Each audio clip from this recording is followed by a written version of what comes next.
Ever feel like your marriage is stuck in a rut?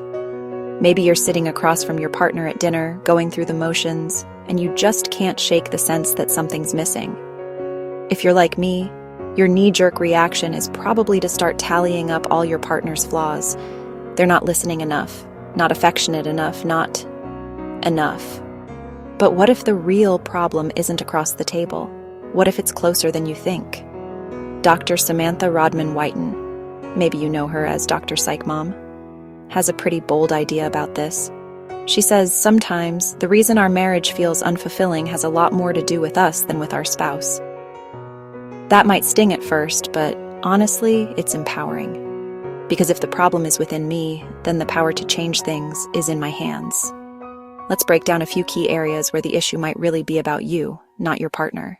First, unspoken needs and unresolved baggage. A lot of us grew up as people pleasers, right?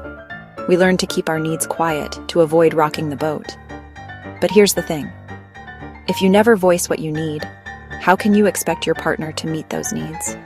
That silence? It curdles into bitterness over time, and it goes deeper. Maybe you grew up watching unhealthy relationships. Maybe you learned to expect a certain kind of disconnection, or you still carry wounds from childhood. It isn't about blaming your parents or your past, but understanding how those old patterns shape the way you show up in your marriage today. Second, let's talk about self-care. If you're running on empty, neglecting your health, neglecting friendships, neglecting your own happiness, it's going to bleed into your relationship. A partner can't be your entire source of joy, and they can't fix untreated anxiety, untreated depression, or old trauma. That's work only you can do, and sometimes it means reaching out for real support. Third, relationships need nurturing. Are you setting aside actual phone-free time to connect? Are you setting aside kid-free time to connect? Are you taking responsibility for your own half of intimacy, like addressing your own insecurities, instead of just criticizing your partner? And are you creating strong boundaries to protect your marriage from outside influences, like meddling family members who always have an opinion? Here's the hardest part: self-reflection. It's way easier to blame your partner than to look in the mirror, but that's the real turning point. According to Dr. Whiten, the most transformative thing you can do is to become a person you're genuinely proud of.